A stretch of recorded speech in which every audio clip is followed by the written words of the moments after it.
എല്ലാവർക്കും നമസ്കാരം. Welcome to my YouTube channel PV's pavilion. വളരെയധികം നിരാശാജനകമായ ഒരു പെർഫോമൻസാണ് ഇന്ത്യൻ ടീം കാഴ്ചവെച്ചത് against South Africa in the second T20 match. Toss ജയിച്ചു എന്നുള്ളത് സർപ്രൈസ് വാർത്തയാണ്. സൂര്യകുമാർ യാദവ് നമ്മുടെ ക്യാപ്റ്റനെ സംബന്ധിച്ചിടത്തോളം ടോസ് ജയിച്ച് സൗത്ത് ആഫ്രിക്കയെ ബാറ്റിങ്ങിന് വേണ്ടി പറഞ്ഞയച്ചു. കിട്ടിയ ചാൻസ് നന്നായിട്ട് മുതലാക്കിക്കൊണ്ട് സൗത്ത് ആഫ്രിക്ക ആഞ്ഞടിച്ചു. സൗത്ത് ആഫ്രിക്കയുടെ ഏറ്റവും പഴയ പ്ലെയറായ ക്വിൻ്റൻ ഡി കോക്ക് ഓപ്പണറായി വന്ന് ലെഫ്റ്റ് ഹാൻഡറായിട്ട് ബ്യൂട്ടിഫുള്ളായിട്ട് കളിക്കുന്ന, പ്രത്യേകിച്ച് ഇന്ത്യയോട് കളിക്കുമ്പോൾ അദ്ദേഹത്തിനൊരു പ്രത്യേക ആവേശമാണ്. ഏറ്റവും കൂടുതൽ സെഞ്ചുറി അടിച്ചിരിക്കുന്നതിന് ഇന്ത്യയോടാണെന്നും സംശയമുണ്ട്. അദ്ദേഹം വളരെയധികം നല്ല രീതിയിൽ ബാറ്റ് ചെയ്തുകൊണ്ട് ഒരു 90 റൺസ് എടുത്തു. മറ്റോപ്പണറായ റിസ ഹെൻഡ്രിക്സ് കാര്യമായിട്ട് സംഭാവനകളും ചെയ്യാതെ വരുൺ ചക്രവർത്തിയുടെ ആദ്യത്തെ പന്തിൽ തന്നെ ബോൾഡായി. ഓക്കെ, അതിനുശേഷം ഒരു 83 റൺസിൻ്റെ കൂട്ടുകെട്ടാണ് ക്യാപ്റ്റൻ ആഡിയൻ മാർക്രവും ക്വിൻ്റൻ ഡി കോക്കുമായിട്ട് കൂട്ടുചേർന്ന് ഉണ്ടായത്. അപ്പോൾ തന്നെ അവർ ഒരു 10 റൺ റേറ്റിലേക്ക് ഉയർന്ന് നല്ലൊരു സ്കോറിൻ്റെ എല്ലാവിധ പരിവേഷങ്ങളും ചേർത്തി. അതുപോലെ തന്നെ അവരുടെ മിഡിൽ ഓർഡർ അത്ര കാര്യമായിട്ട് ചെയ്തില്ലെങ്കിലും ഫിനിഷ് ചെയ്യാൻ വേണ്ടിയിട്ട് നമ്മുടെ എന്നും നന്നായിട്ട് കളിക്കുന്ന ഡേവിഡ് മില്ലർ, അതുപോലെ പുതിയൊരു താരമായ ഡോണോവൻ ഫെറേറ നല്ലൊരു ഫിനിഷറായിട്ട് എനിക്ക് തോന്നി. അദ്ദേഹം നല്ലൊരു ബൗളറും കൂടിയാണ്. അങ്ങനെ ഒരു 213 ഫോർ 4 വിക്കറ്റ്സ് 213 റൺ എടുത്തിട്ട് നമുക്ക് ഇന്ത്യക്ക് 214 റണ്ണിൻ്റെ ഒരു വിജയലക്ഷ്യം തന്നിരുന്ന. അപ്പോൾ 213 റൺ അവരുണ്ടാക്കുമ്പോൾ നമ്മൾ ചെയ്ത ബോളിങ്ങും ഫീൽഡിങ്ങും വെച്ച് നോക്കുകയാണെങ്കിൽ ബോളിങ് വളരെ വളരെ മോശമായിരുന്നു. ഇത്രയും മോശമായിട്ട് ഇന്ത്യക്ക് പന്തെറിയാൻ കഴിയുമെന്ന് അവർ വാശി പിടിച്ച് തീരുമാനിച്ചതുപോലെ എനിക്ക് തോന്നി. ബിക്കോസ് എപ്പോഴും നന്നായിട്ട് നല്ല ഇക്കണോമിയിൽ പന്തെറിയുന്ന അർഷദീപ് നമ്മളെ ഓപ്പണിംഗ് ബൗളറായിട്ട് വന്ന അദ്ദേഹം വൈഡെറിഞ്ഞ് കളി ആകെ ബോറാക്കി. 9 വൈഡാണ് അയാൾ. ടോട്ടൽ 22 വൈഡാണ് ഇന്ത്യൻ സൈഡിൽ നിന്ന് ഉണ്ടായത്. 22 വൈഡ് എന്ന് പറഞ്ഞാൽ 3 ഓവറിൽ കൂടുതൽ നമ്മൾ എക്സ്ട്രാ അവർക്ക് കൊടുത്തെന്നുള്ളതാണ്. ഇത്രയും വൈഡ് എറിഞ്ഞിട്ടൊന്നും പിന്നെ നമ്മൾ ഈ കളിയിൽ നമ്മൾ ജയിക്കുമെന്ന് പ്രതീക്ഷിക്കുന്നതിൽ അർത്ഥമില്ല. വരുൺ ചക്രവർത്തി 2 വിക്കറ്റ് എടുത്ത് ഇതിലിപ്പോൾ നല്ല ഒരു ഡി കോക്കിനെ ഔട്ടാക്കാൻ വേണ്ടി ഒരു റൺ ഔട്ട് ചെയ്തത് കീപ്പർ ജിതേഷ് ശർമ്മ. അതൊരു ഫാന്റാസ്റ്റിക് റൺ ഔട്ടായിരുന്നു. ഇല്ലെങ്കിൽ അദ്ദേഹം സെഞ്ചുറി അടിച്ച് സെഞ്ചുറിയുടെയൊക്കെ മുകളിൽ പോകുമായിരുന്നു. ഒരു ബിഗ് സെഞ്ചുറി തന്നെ അടിക്കുമായിരുന്നു ആര് ഡി കോക്ക്. അപ്പോൾ അങ്ങനെ നല്ല അത്യാവശ്യം ഡീസൻ്റ് ഉള്ളൊരു ടോട്ടലാണ് ഇന്ത്യക്ക് ചേസ് ചെയ്യാൻ വേണ്ടി കിട്ടിയത്. ഓക്കെ, അപ്പോൾ നമ്മൾ ചേസ് ചെയ്യാൻ തുടങ്ങിയപ്പോഴേക്ക് അഭിഷേക് ശർമ്മ അത്യാവശ്യം നന്നായിട്ടൊരു ഗ്ലിംസ് കാണിച്ചു കളിക്കണ്ടേ. പക്ഷേ നമ്മുടെ വൈസ് ക്യാപ്റ്റൻ എല്ലാവരുടെയും കണ്ണിലുണ്ണിയായ ശുഭമാൻ ഗിൽ ഗോൾഡൻ ഡെക്കായി. ഫസ്റ്റ് ബോൾ തന്നെ ഔട്ടായി ഗോൾഡൻ ഡെക്കായിട്ട് പിൻവാങ്ങിയ കാര്യം വ്യസന സമേതം അറിയിച്ചു കൊള്ളുന്നു. പിന്നെ ക്യാപ്റ്റൻ വന്ന് കളിക്കേണ്ടതായിരുന്നു നമ്പർ 3. പക്ഷേ അവർ അയച്ചതാരെയാണ്? അക്സർ പട്ടേൽ അപ്പോഴൊക്കെ അവന് കിട്ടുന്ന റോൾ നന്നായിട്ട് ചെയ്യുന്നൊരു നല്ലൊരു പ്ലെയറാണ്.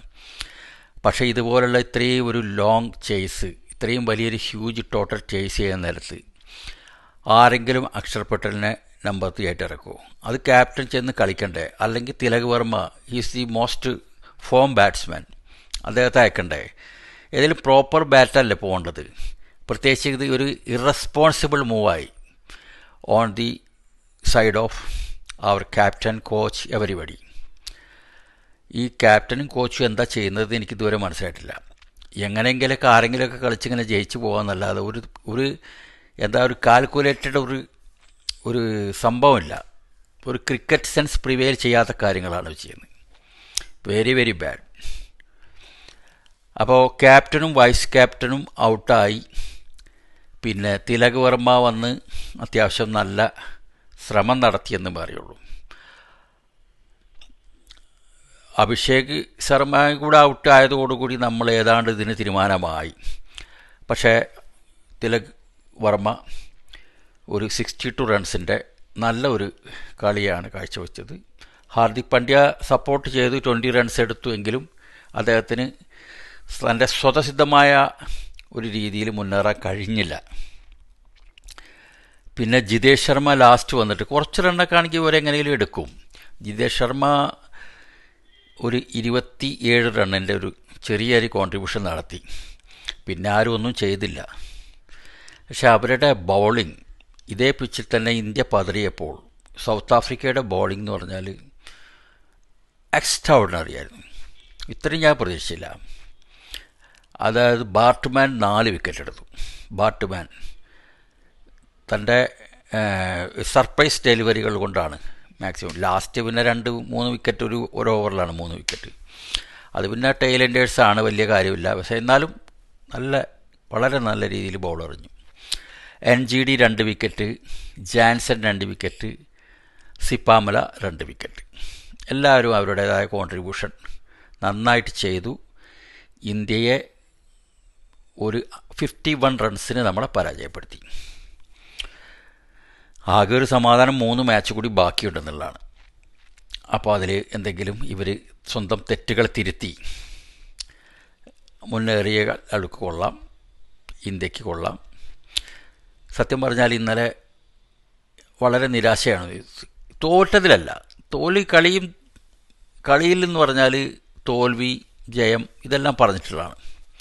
പക്ഷെ the way we succumbed to the defeat അത് പൊറുക്കാനാവില്ല. നിങ്ങൾ ക്രിക്കറ്റ് സെൻസിൽ പ്രോപ്പർ ക്രിക്കറ്റ് ഷോട്ട് കളിച്ച് നിങ്ങൾ ഔട്ടായിക്കോ, ഒരു പ്രോബ്ലമില്ല. പക്ഷെ നിങ്ങളിത് ബാറ്റിംഗ് ഓർഡറെല്ലാം അങ്ങോട്ടും ഇങ്ങോട്ടും ചേഞ്ച് ആയിട്ട് നിങ്ങളെ ബെഞ്ചിലിരിക്കുന്ന സഞ്ജു സാംസണൊക്കെ ഇരിക്കുന്നില്ലേ, അദ്ദേഹം സൗത്ത് ആഫ്രിക്കയുടെ അഗൻസ്റ്റ് ഫാന്റാസ്റ്റിക് റിക്കാർഡിലൊരു പ്ലെയറല്ലേ.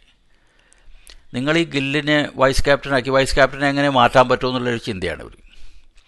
ക്യാപ്റ്റനായാലും വൈസ് ക്യാപ്റ്റനായാലും ഒക്കെ ഇന്ത്യയുടെ, അതായത് നമ്മുടെ രാഷ്ട്രമാണ് നമുക്ക് വലുത്. അതിനുവേണ്ടി നമ്മൾ മാറ്റണമെങ്കിൽ നമ്മൾ മാറ്റുകാരനാവണം. നല്ല നല്ല പ്ലെയേഴ്സ് ഇല്ലാഞ്ഞിട്ടല്ലല്ലോ. പിന്നെ അക്സർ പട്ടേലിനെ, അയാളൊക്കെ ഒരു 6 നമ്പർ 6 നമ്പർ 7 വന്ന് നല്ല അടിപൊളിയായിട്ട് കളി ജയിപ്പിക്കുന്ന പ്ലെയറല്ലേ. ഇത് ഫസ്റ്റ് 1 ഡൗൺ ആയിട്ട് അയാൾ ഇറക്കിയിട്ട് അയാൾക്ക് അടിക്കണ്ടയോ എന്നുള്ള സംശയം. എന്നിട്ടും അയാൾ 21 എടുത്തു. ഇവരെക്കാളൊക്കെ എത്രയോ ബെറ്ററാണ്. Very sorry to say. എന്നാൽ അങ്ങനെ നിങ്ങൾ പിഞ്ച് ഹിറ്റിംഗ് അങ്ങനെ ഉദ്ദേശിക്കുന്നെങ്കിൽ ശിവം ദുബേനെ താഴെ വന്ന് കളിക്കുന്നില്ല, ശിവം ദുബേനെ എടുക്കണം. അയാൾ അറ്റ്ലീസ്റ്റ് 1-2 സിക്സെങ്കിലും അടിച്ചു കഴിഞ്ഞാൽ ഒരു പ്രഷർ കുറയ്ക്കുമായിരുന്നു. പക്ഷെ അതൊന്നുമല്ല വേണ്ടത്. തിലക് വർമ്മ നല്ല ഫോമിൽ കളിക്കുകയാണ്, അയാൾ വരണം, അല്ലെങ്കിൽ ക്യാപ്റ്റൻ വരണം. ആ സമയത്ത്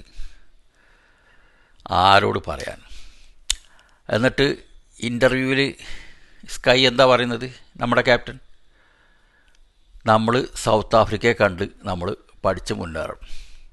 അരെ, ഇത്രയും വലിയ ക്രിക്കറ്റ് നേഷനായിട്ട് സൗത്ത് ആഫ്രിക്ക എന്ന് കണ്ടാണോ പഠിക്കുന്നത് നിങ്ങൾ? ഒരു ഇൻ്റർവ്യൂ കൊടുക്കുമ്പോൾ ഒരു മര്യാദയ്ക്ക് നല്ല വാചകം പറയണ്ടേ. ഞങ്ങൾ അവരിന്ന് പഠിച്ചോളാം, അക്സർ പട്ടേൽ നന്നായിട്ട് കളിക്കുന്നതുകൊണ്ടാണ് നമ്മൾ 1 ഡൗൺ ഇറക്കിയത്, ഞാനും ഗില്ലും റൺ എടുക്കണമായിരുന്നു, നിങ്ങൾ റൺ എടുക്കണമായിരുന്നു. That is the thing. You should be sorry for such a ridiculous failure. കളി തോറ്റതിൽ ഞാൻ ഒരിക്കലും പറയില്ല, ഇന്ന് വരെ പറഞ്ഞിട്ടില്ല കളി തോറ്റത് ഇതുകൊണ്ട്. പക്ഷേ the way you play, the way your cricket sense prevails, അതാണ് പ്രോബ്ലം. ഇതൊക്കെ എനിക്ക് തോന്നുന്നു ഈ ഗൗതം ഗംഭീർ ഹെഡ് കോച്ചിനെ അവർക്ക് മൂളം ഈറാൻ മൂളികളായിട്ടുള്ള കുറച്ച് ആളുകൾ, അവരെ മാത്രമേ ഇവർ എടുക്കത്തുള്ളൂ. അതാണല്ലോ ODI ക്യാപ്റ്റൻസിൽ നിന്ന് രോഹിത് ശർമ്മയെ മാറ്റി, ഇത്രയും ബ്രില്യൻ്റ് ഒരു ക്യാപ്റ്റനെ മാറ്റിയത്. കാരണം അയാളൊക്കെ സീനിയർ പ്ലെയറാണ്. അയാളൊന്നും ഇവനൊന്നും പറഞ്ഞ് ഇഡിയറ്റ് വർത്താനം കേൾക്കാൻ സൗകര്യമില്ലായിരുന്നു.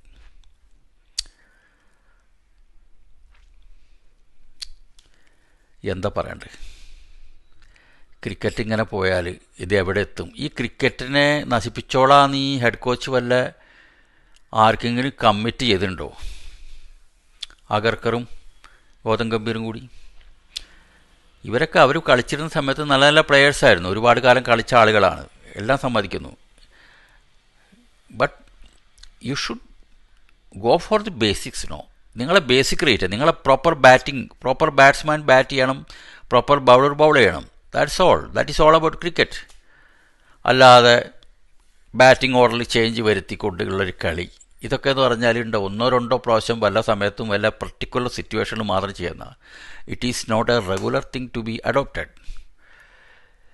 Anyway, let us see what happens in the future games. Third T20 December 14 ധർമ്മശാലയിൽ വെച്ച് നടക്കും. നാലാമത്തെ T20 17 ഡിസംബർ ലഖ്നൗ UP വെച്ചിട്ട് നടക്കും.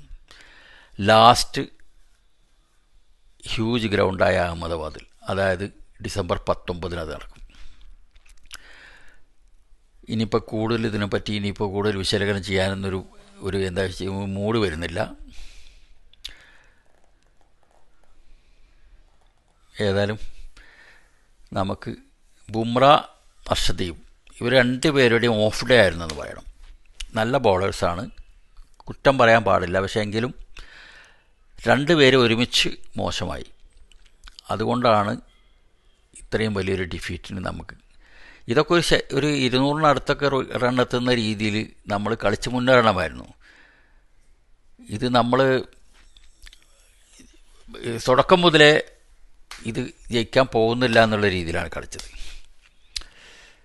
എനിവേ, എല്ലാ സുഹൃത്തുക്കളോടും അഭ്യർത്ഥിക്കുന്നു, ലൈക്ക് ചെയ്യണം, സബ്സ്ക്രൈബ് ചെയ്യണം. നിങ്ങൾ സബ്സ്ക്രൈബ് ചെയ്യാത്ത ഒരുപാട് പേരുണ്ട് ഇത് കാണുന്നവർ. ഒന്ന് സബ്സ്ക്രൈബ് ചെയ്താൽ സന്തോഷം. Okay, see you later. By.